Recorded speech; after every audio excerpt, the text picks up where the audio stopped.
bachelor's degree in social work and a master of public administration from USI. Yes, another student of mine. But no, she's worked in nonprofits. She's got 3 children, devoted Christian, devoted wife, devoted mom, and is a position that she's had for several years at the Red Cross Evansville that she'll tell you about in the program and work that she does. So let me introduce Ashley Hughes. Give her a welcome.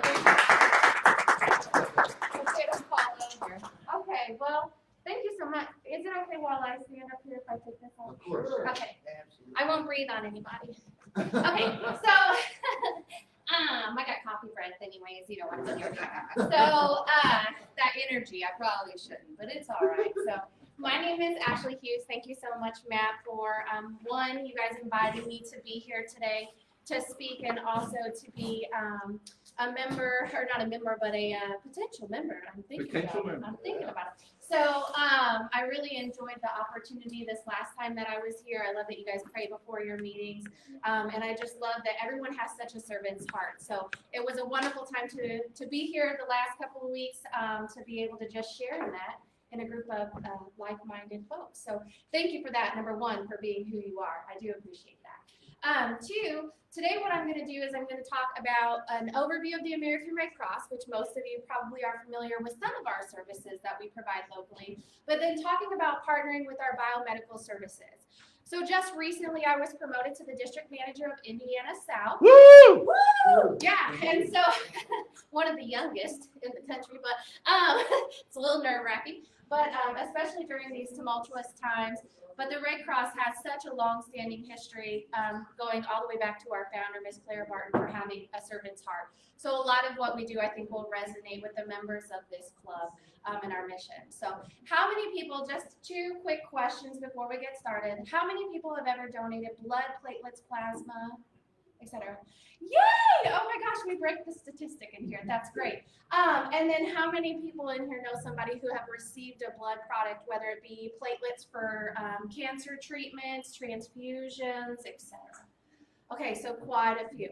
Okay, wonderful. So just a little bit of why I asked that is, 1, only 3% of the eligible population within our country donates blood.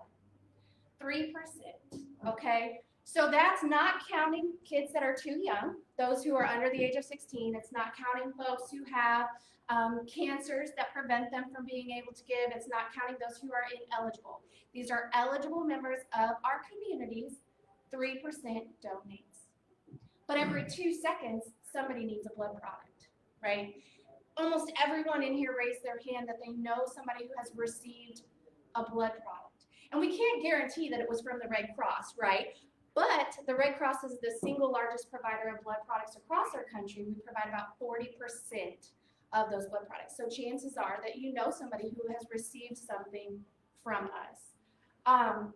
This is why, when I talk to you today, just a little bit of a frame of reference as to why it's so important for folks to spread the knowledge about, 1, how easy it is to donate, 2, about the importance of donating. Because if it wasn't for the donors in here, whose 1 pint saved 3 lives, where would we be? So I started donating platelets after my father got diagnosed with cancer. It was unexpected. It was stage 3. They did some very aggressive treatments, and during that I got to see just how much he struggled with that cancer, the chemo and the radiation. And so unfortunately he passed away from his cancer. But I was able to provide a little something for my 2 hours of time to donate platelets. It's a little bit longer than donating blood, to be able to help cancer patients like him to feel better. Typically the chemo and the radiation destroys your platelets, so that's why we tend to give our platelets or transfusions to folks that have cancer, which we know is an ugly and prevalent disease that hopefully one day we'll find a cure for. So that's just a little bit of background as to my why, and one of the main reasons as to why I support the Red Cross and how I became an employee with them. I started out 2 years ago in September working with our biomedical services, covering volunteers across 4 states. Just last year when I came back from maternity leave after having my last little. Whew, 3 kids. Y'all, can I just say, 3 kids. I don't know how some of these folks have done like 8, 9. Whew, bless their hearts. But I'm done with 3. After coming back from maternity leave, I started a new job where I work to partner with businesses, organizations, civic groups like yourself, churches, etc., to host blood drives with us and to spread, again, that knowledge about how important it is to donate blood. To be a sacrificial to yourself of something that we really get, thank goodness, and all praise be to God, to be able to give that to somebody else in a very tangible and life-saving way. So, and then just recently, as I said, I was promoted to district manager, so I guess I'm doing something right. We'll see. The future holds, we'll see. So, hopefully, my clicker will work.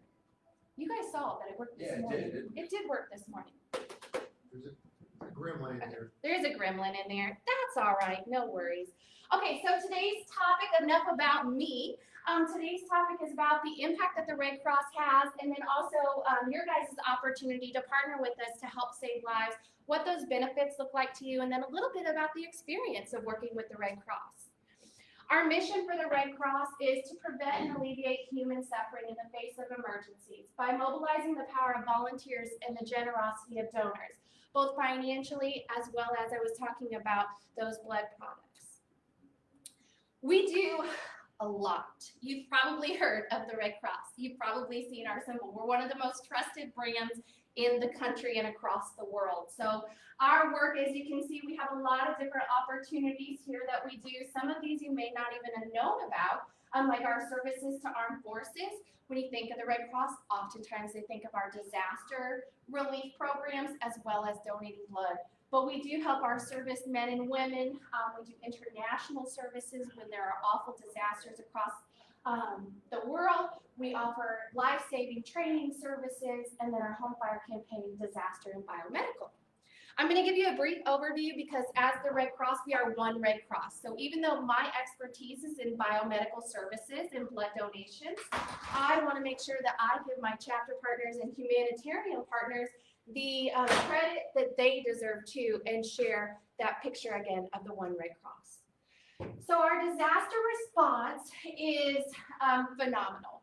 If your house burns down tomorrow, you can call the Red Cross. We will assign you a case manager. We will give you typically a space to stay at and the finances to be able to do that. We will give you a card where you can go and you can provide clothing for yourself and your family members, shoes, etc. All of those things that are necessary to get back on your feet. So not only that, but when we have our hurricanes, when we have tornadoes, when we have awful disasters across the country and across the world, the Red Cross is there providing meals and providing counseling and providing case management for folks. Even if, say, your medication gets burnt up, right? A lot of people are on medication, myself, right? So if that gets burnt up and I need somebody to help facilitate in this crisis, we have nurses who can help facilitate making sure that we get you your prescriptions when you need them in on time. So just know, if you know anybody that has experienced a disaster or will experience a disaster at some point, that they can always reach to their local American Red Cross, and we provide them what we can. Our international services, we provide vaccines across the world to children, measles, rubella. As you can see, some of these numbers are just crazy insane. 3.9 million people affected by the disasters, and Red Cross has been there to assist them. So, and these are numbers from 2019. Our training services, we do weather alerts, we have apps, we want you to be Red Cross ready. We also want to make sure that individuals have the life-saving skills that they need. So CPR, AED training, things like that, we can provide to you as an individual, as a business, as a civic organization, etc. We do offer those programs, so if that's something you may be interested in, please let me know. And then our services to armed forces. I know there are veterans in here. The Red Cross, I heard a story once, it was amazing. It was a local story. There was an individual whose family, one of his family members had passed away. He was overseas. What the Red Cross did is we stepped in to help. We got in contact with his unit. We were able to pay for him to come back to be able to attend those services, and then we paid for him to go again back overseas where he was stationed. So the Red Cross did all of that. We managed all of that for them. Again, taking that burden from somebody who is suffering from a crisis to be able to provide them the support and assistance that they might need. Our impact every day, over 30,000 people are assisted by the American Red Cross daily. So that's a big number. Locally, again, we are always feet on the ground, boots on the ground. We're always trying to do what we can to serve our community. That servant's heart, a lot of our local employees exhibit that same thing. We just want to make the world a better place, right? We want to alleviate that human suffering. So these numbers, absolutely phenomenal numbers that you'll see. 13,000 blood donations and 2,600 platelet donations are needed every day. Again, just some astounding numbers to be able to show you that the need for blood is very strong, as well as the assistance in these other areas of our services. I touched on some of these numbers before, but blood is needed for a variety of reasons. Sickle cell disease is a number one initiative of the Red Cross between now and 2022. If you don't know anyone with sickle cell, it's a disease, unfortunately, that a lot of individuals are born with. Over 100,000 individuals have this disease, and it's oftentimes these individuals require multiple blood transfusions monthly or every other month just to live a normal active life. And so sickle cell disease is something where right now we are working to engage our diverse and minority populations in terms of ethnicity and race to be able to get more donors, because oftentimes they hold different traits in their blood, not to get too sciencey, but different traits in their blood that help folks with sickle cell disease. Minorities are unfortunately the predominant carriers of sickle cell disease. It's unproportional in comparison to what Caucasians carry and how they are affected. And the majority of donors are Caucasian as well too, just across the country. So. We provide more blood than any other collection agency. As I said, 40% of the nation's blood supply comes from us. And as you can see, these cute little babies, oh my gosh, it makes me want to have a little girl, and then I'm like, no. I just got 3 to no. Can you imagine a little me? No. So one of these little preemies here actually required blood transfusions through no fault of her own, obviously as a baby, and needed that to be able to actually be saved. So without those blood products provided by the Red Cross, she wouldn't be here today. We have local stories, again, of folks who are here because somebody decided to donate blood. 500 blood drives are needed daily across the country. So again, very significant. As you can imagine, COVID has changed the way we work, the way we play, the way we live our lives, and it's significantly impacted our blood supply as well as the way that we do blood drives. So if you've donated blood in the past, as many of you have, you probably know the process. It's looked pretty much the same with a couple little nuances throughout the last couple of years. Right now, if you go into a Red Cross blood drive, we have implemented every safety precaution in terms of PPE measures, etc., that a hospital has implemented. Because we're regulated by the FDA, we're required to do so. So we're keeping 6-foot distance, we're wearing our masks, we require temperature being taken twice during your process, once before you're even able to enter the blood drive. No extra individuals are allowed to be with you, a lot of different things. We normally, in the past, would partner with like CenterPoint. So we had a lady here from Vectoring CenterPoint. We would have 2 blood drives with them a year. Unfortunately, with visitor policies, with room size restrictions, we haven't been able to host a blood drive with them. That alone, just in their portfolio, that's 100 pints of blood that I have to go somewhere and find another 100 pints, because typically they will collect 50 units 2 times a year. With our schools, just from January through June, I've had to cancel 36 blood drives in my portfolio, which is 7 counties. Vanderburgh County is the majority of the one that's been hit because that's where the majority of our schools are. So our elementary, middle school, and high schools. That is thousands of units that, again, I have to try and figure out, how do I get either these parents to come to us to be able to donate blood because we're not allowed to go into the schools, or these high school students to come to us to be able to get them to donate blood. A lot of people are not showing up, I will tell you that. In the first 2 weeks of COVID, we were 750,000 units short of the blood products that we had promised to our hospital partners across the country. It's a lot of blood. If it wasn't for them hospitals canceling elective surgeries, we would have been significantly more impacted. And we just continue to fight, as many of you do with the impact of COVID, we continue to fight that. So nearly 1 million platelet donations. Again, platelets is a little bit different, but it's a wonderful thing if you can do so. And then more than 4.6 million blood donations are needed annually. This is one of our sickle cell receiver of blood products.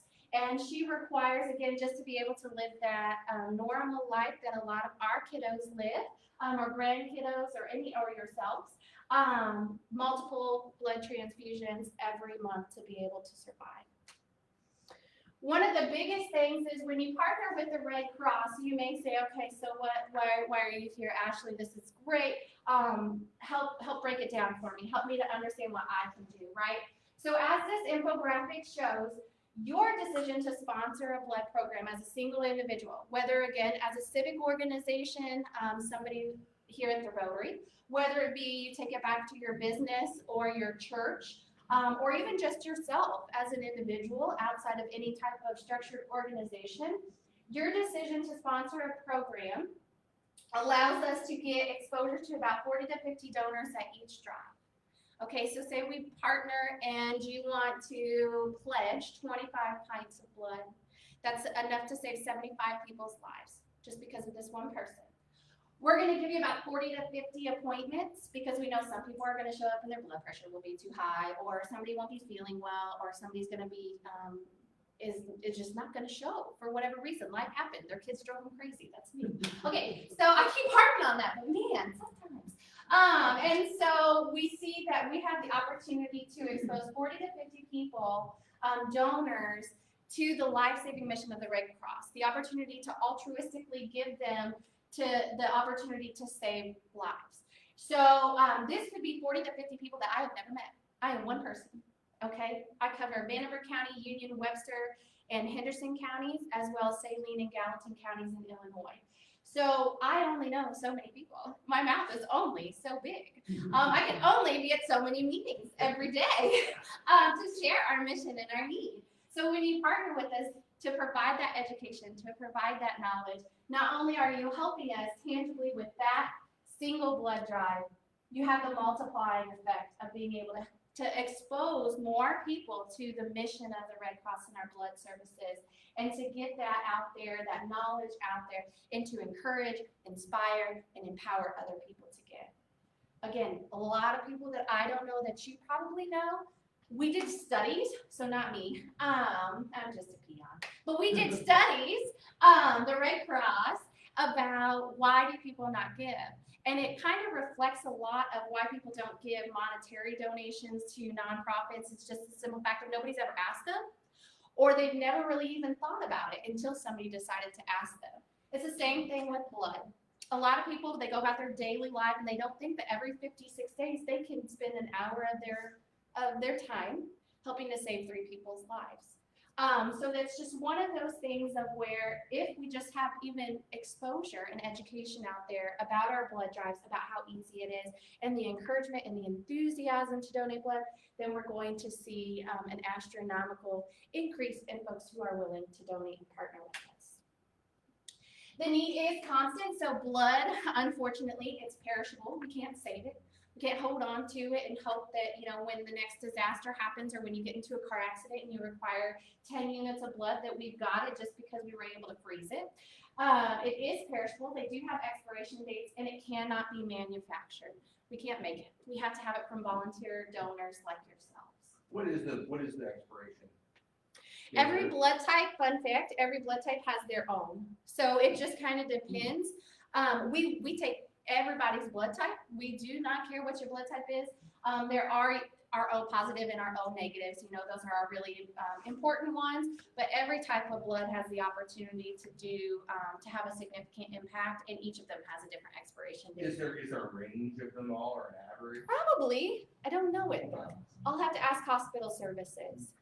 It does have to be, so once we donate that blood, we actually have a processing center here off of North St. Joe and Locust Creek, the old Red Cross building, and that's actually where they process the blood after it's been, and they pack it and then they ship it out to those in need.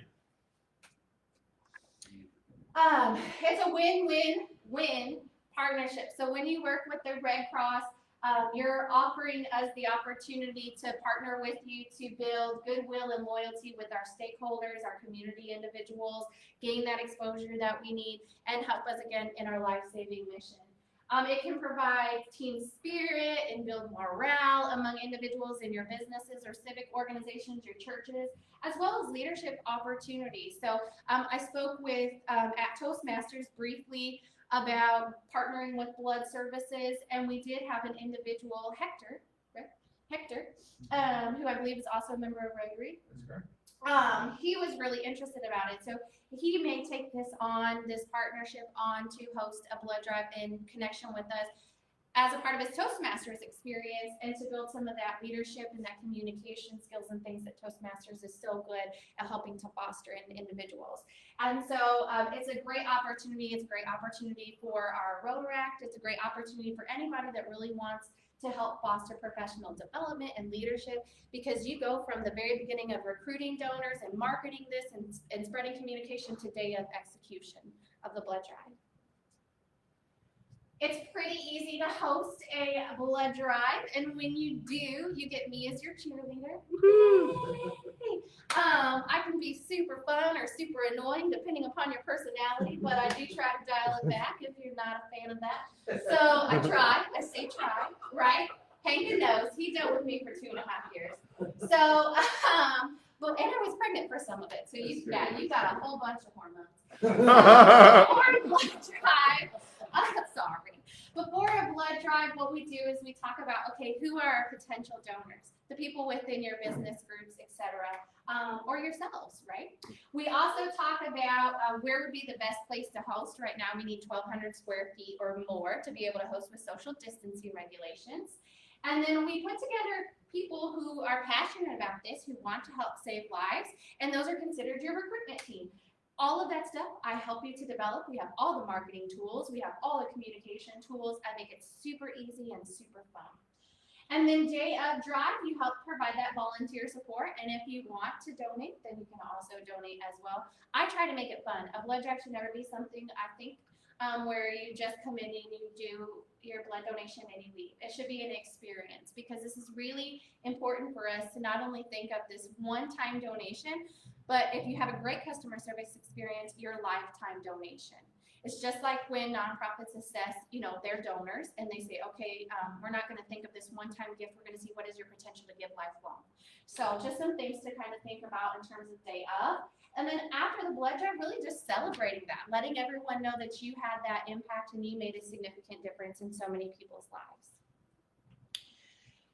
This is just a lot of information, again, that I told you about. We create excitement, we do celebrations to really say, hey, this group partnered with us and they killed it. Young and established Courtney Johnson, never done a blood drive before. We partnered together in the spring. He collected 20 units over his goal. He collected 45 units in 6 hours. Okay, multiply that times 3. That was that one individual's impact.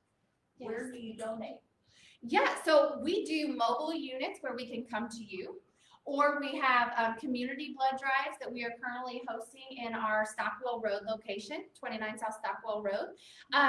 Really right now, the community drive approach is our biggest thing, and so getting folks to come to us, we find we have blood drives at the Discovery Lodge. Thankfully, the city allowed us to utilize that free of charge. And we're always looking for large spaces too to be able to host in different parts of the city to make sure that we're going where people are at. Do you go out of the city? We do, yeah. So myself and then my colleagues who, Yeah, our student. So there's 4 of us that cover what we call Indiana South. We go all the way to the edge of where Ohio would get ready to start, and then into southern Illinois, and then all the way through to Kentucky. So my just area, we go everywhere. Well, how many people do you want, when you go somewhere? Absolutely. Our minimum right now, because we are a nonprofit, we want to be the best steward of our donor dollars as possible. We are shooting for about 25 pints of blood to be collected that day, which is fairly easy. Say your recruitment team has 5 people on it. All you need to do is recruit 5 people. And it's free. Partnering with us is 100% free. There is the opportunity to work with our major gifts officer. Her name is Beth Baker. If you don't know her, she's phenomenal. But there is programs to where you can help sponsor. So have your name, your logo, which I always put on the flyers anyways, but financially help to sponsor the cost of that blood drive too, to offset the burden of what we do with our hospital partners. So even I'm A positive. Yeah. Just any of it you take. We take it all, girl. We take it all. Now, we may bug you a heck of a lot more if you're our universal type. We may bug you if you have, we call it baby blood. So certain antigens in your body that some people have means that when they donate, we're able to give that actually to babies, because not everybody's blood can go to a child. And so if you have certain markers, our tele-recruitment's probably going to bug you a lot more. Just to be honest, so transparency, right? This is a trusted group of individuals, no judgment, safe space. Okay, so they don't even have my phone number, because I have O negative blood and I donate Power Reds, and they would bug the crud out of me. So just a little plug there. If you don't want a lot of phone calls, don't give them your cell phone number. But other than that, yeah, we want everybody's blood. We do. So yeah. I worked for and retired from Bell Telephone. And the Wonderful. Bell system in the late 60s, 70s, and 80s, your insurance, and they had over 1 million employees throughout the nation. You had to donate. It kept our insurance costs down. Yes. Because you either donated, or back then, you had the option. If you didn't donate, you gave $50.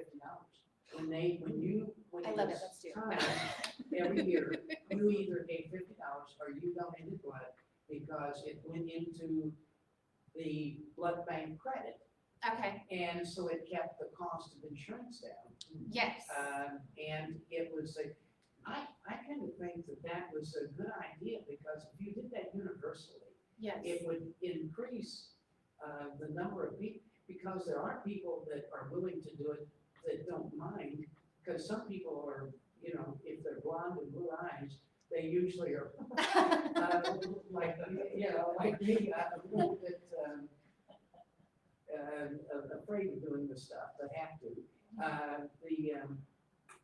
So anyway, that might encourage and help build that supply. Yeah, we do partner with a lot of our corporate accounts. So Toyota, actually right now, this is Toyota week, so we do a blood drive with them. It's 4 days long. We usually collect over 400 units of blood 4 times a year over those 4 days. In a good year, we collect even more.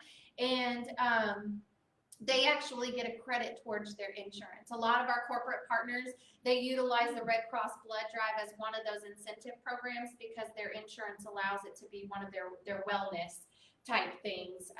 And so that's one of our selling points for our corporate partners, to make sure that they know that there are costs that they can get reduced through their insurance. You analyze the blood that you get from each person. Yeah, we And test it. there could be some agreement where at that time they could test something, and if they find a problem, it may be that they contact you and they say you need to go see your doctor. I'm so glad you said that, because I just met a man 2 weeks ago. I actually knew him already, but he is a professional. He's a doctor in the area, and he told me his story. And he went to donate blood at Castle in the spring before COVID, and he did get a letter from us, because we do process your blood. We're testing for all the things that we have the ability to test for. Again, FDA requires us to do that. We want to make sure that we're safe, that our transfusions are safe. And so he got a letter from us saying, hey, your white blood count looks a little bit low. You might want to get follow-up with your primary care. And thank God he did, because he actually was diagnosed with 2 types of cancer. He felt fine. He physically looks fine. You would never know. He would have never guessed. And all because of that letter from the Red Cross. He did. He followed up with his primary care. And See, I think that's one of the things that people should be putting that idea, because a lot of times things happen to somebody, they get in a motorcycle accident and they're in the hospital and they think it's horrible, but all of a sudden they find out you got leukemia. And you would have never known it until it was too late. And now they caught it early, and your chances got intervened. Yep. And so those are kinds of things that you might start pushing as being very positive, absolutely. as a benefit. Absolutely. And we do the normal, or the average, I say not normal, the average car accident victim requires 9+ pints of blood, which is fairly significant. So, and that's just an average, right? So we have ones that are much more serious that require. What does a blood cost typically what does the insurance company get billed, for a surgery or for a car accident? Would it be $500 a pint? It's a wonderful question, and I don't know the answer to it. I can say that we don't charge anything for our blood products beyond the cost of what it is to test. So it's a cost recuperation. It's kind of like that Dasani water. The rain comes for free, right? But there is a cost for cleaning it and bottling it, etc. So that's the only thing that the Red Cross charges. And in the last couple of years and moving forward, our main goal in biomedical services to be the lowest cost producer of blood products across the country. So we're instituting a lot of different changes in the way that we collect blood to be much more efficient. Again, of our donor dollars, we want to make sure that we're doing the best we can. I apologize, I might have misunderstood. When you said that a blood drive requires a minimum of 25 units, then you also said it was pretty easy because you need to recruit 5 other people. How many people are in a unit? Do you need 25 donors, or are you just looking for 6 people enough to produce those 25 units? Yeah, so when you donate 1 pint with us, unless you do what we call a power red. There's a little bit of caveats in there depending upon height, weight, gender, and blood type. But just for the purposes of the average donation, you're donating 1 pint, which is 2 cups. And so when you say, we encourage recruitment teams, right? So I don't want one person to feel the burden of doing all of this, right? We need I would love to have a group again to cheerlead on and empower to do a blood drive with us. And so say your recruitment team has 5 people and each of them goes out and recruits 5 people, then we have the opportunity to gain those 25 pints. Okay, so yes. So you do need 25 people, just the development team or the recruitment team typically is 5 people. Yeah. Okay. And that's all flexible, right? So I have a BPL, she's in Clay, Kentucky. She is a 1-man workhorse, and every year she has a December blood drive with us, and we collect over 120 pints. Okay. So she's phenomenal. I mean, we have local people like that too. Again, Courtney Johnson, 1 man, utilized his professional platform, his social media platforms, his personal connections with some of the union workers in the area, etc. He's very well known with a lot of youth in the area, and he pulled in 45 pints for us. And so it's just one of those things of where we work to try and leverage the relationships with you that you have to make the biggest impact that we can. Because we always want to go over goal, right? Your goal is what we've promised to our hospital partners. So we always want to try and go over that to make sure that we're meeting the needs. Because say we over collect on one goal, but we under collect at another blood drive. We always want to make sure that we have that reliable and consistent source of blood. And then secondly, I believe you said to offset the cost. Is there a cost to sponsor the blood drive, or is that just kind of the 25 people, donating makes it worthwhile to offset the cost of coming out? What you said the second, yeah. So there are blood drives that function, because we have to talk about, okay, so there's the cost of, we're paying all of our workers a certain hourly rate. And then the cost of the supplies that we're using, right? So we want to try and make sure, we call it drive optimization, that we're being the best steward of our donor dollars and our organization's monies. And so we try to shoot for blood drives that are about 25 and up. Now during critical periods like the day before Thanksgiving, we could do a goal of 15. On New Year's Eve, we could do a goal of 15, and that would be perfectly fine. Because it's so difficult to collect blood then that we can lower the goal and still make it cost effective for us, because it's still a need, right? Even with everything shutting down, there was still those folks like our sickle cell disease patients who required blood products, regardless of the fact that everything was shut down. So there is no cost, financial cost associated in partnering with us to do a blood drive unless you feel led to do so. And then that's when I would connect you with our major gifts officer, Beth Baker. And again, when you support the Red Cross, because you've probably seen the Versity Blood Bank, big pink buses that are around.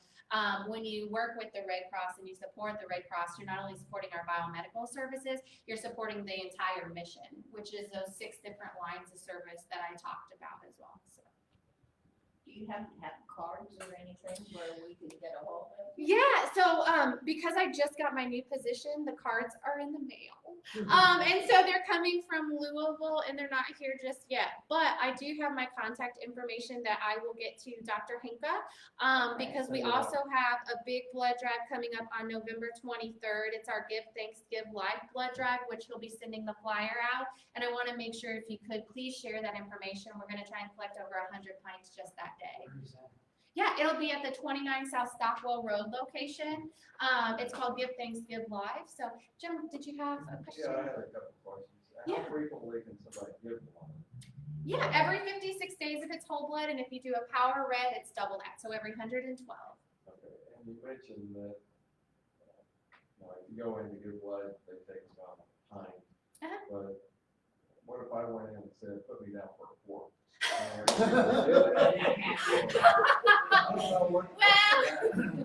no, I was gonna say, okay, so unfortunately, we would say, come and do a power red, because we take 2 pints then. So come and do a power red. Typically, men are born with more muscle mass, so you have a higher red blood cell concentration. You have more blood volume typically in your bodies, and so even females can donate a power red, like myself, when I weigh enough to do so. But we would say, give us a double.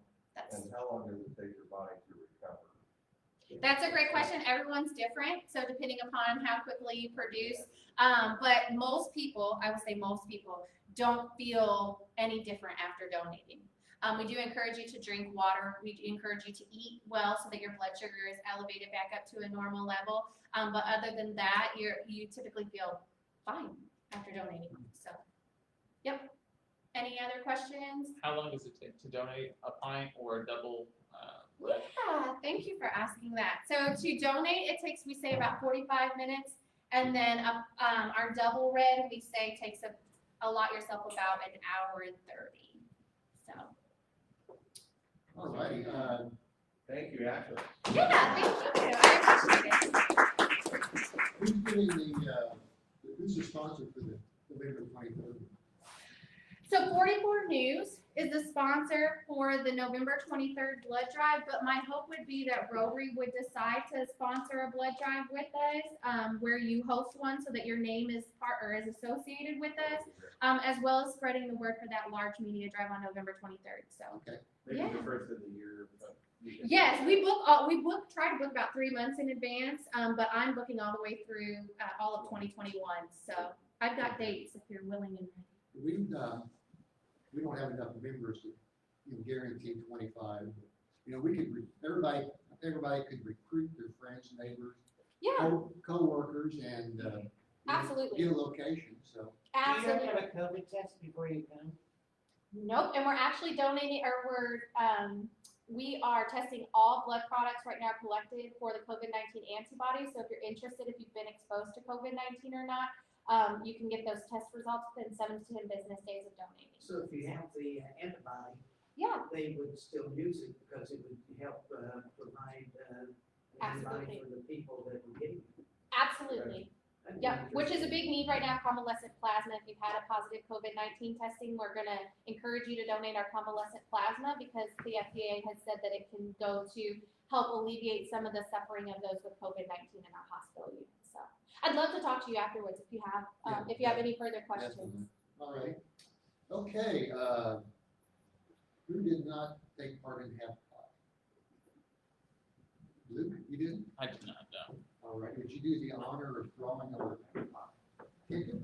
Yeah, absolutely. I'm feeling lucky. There you go.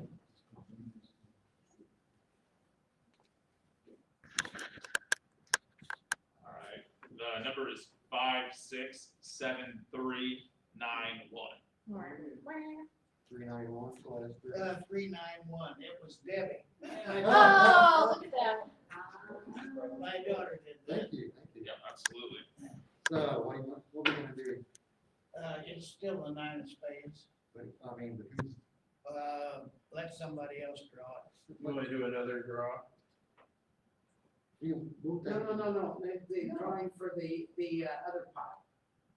Yeah. Yeah, Okay, you're gonna draw on behalf of Deb, right? yeah. I can. if- There you go. Okay. Let's let him shuffle it up, make sure this is honest. Well, I don't know about that. 9 of spades. 9 of spades. What are we looking for? 9 of spades? Yeah. All right, there you go. Go for it, sir. I have no idea myself. King of clubs, sorry. Oh. Sorry, Deb. You know you tried. How much did you miss? $257. Wow.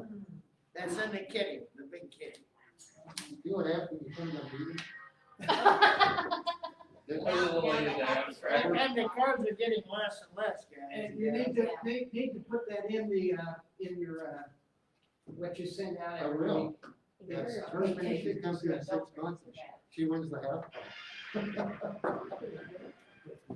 All right. Yeah, how about that? Yeah. How about that? Getting Okay, you said the paper came. Believe me, I mixed them all up, guys. Is it because Okay, it's who's got that? You I said you needed did, 1,200 okay. square feet. All righty, I would I think am, they would have a meeting room or a lobby big enough. I am happy we got a great meeting, a double great meeting, great cross and habitat, so, it just shows what a great organization Rotary is, I think that's all she can understand.